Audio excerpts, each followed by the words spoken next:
Hey, Dan with Guardian Mold Prevent here, and wanted to show you some footage today from a basement that's located in Bartlett, Illinois.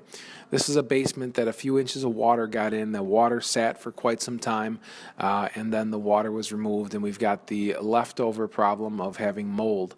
Now, you see the back side of the wall here has got quite a bit of mold, but we added this shot to show you that there's drywall sandwiched between the framing. On the back side, you can see the drywall, and then there's paneling over the top of that drywall on the actual finished side of the wall. What we found over the years is that yes, when drywall gets wet and stays wet for a while, that mold will begin to take hold and to grow on that drywall.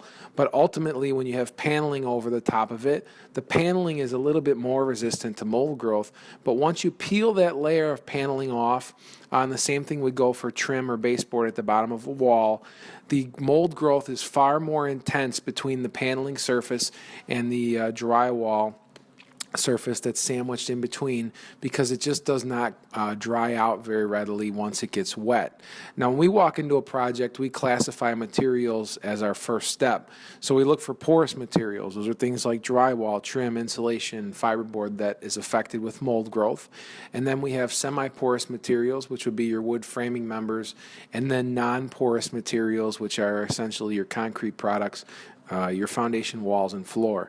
Now, once we have those classified, we then are able to go forward with our scope of work, which normally entails setting up containment to make sure that we don't cross-contaminate the rest of the living space. We then install an air scrubber or a negative air machine to run all the air through HEPA filtration while we're working. We then physically remove and discard properly all of the affected materials, so your drywall, trim, insulation, all the porous stuff gets bagged and disposed of. And then once we're down to semi-porous and non-porous materials, we treat them with the biocide, scrub them down, and then treat them with a mold-resistant coating. We'll look at some after footage of a mold remediation project. Now, granted, this is not the same project that we just looked at before, but I wanted you to be able to see what the finished work looks like in general. So you can see that in this area where the work has been done, we removed all of the porous material that was affected. So the lower portions of this wall in this area were moldy, so we pulled out all the drywall, trim, and insulation. We then physically scrubbed down all of the affected surfaces throughout this space to not only kill the mold that was present, but also prep those surfaces so that the mold-resistant coating that we apply would adhere. We treat it with the white acrylic-based mold-resistant coating, and then we leave our air machines run not only during the project, but also for a period of 2 to 3 days post-remediation to make sure we run all the air through the HEPA filtration.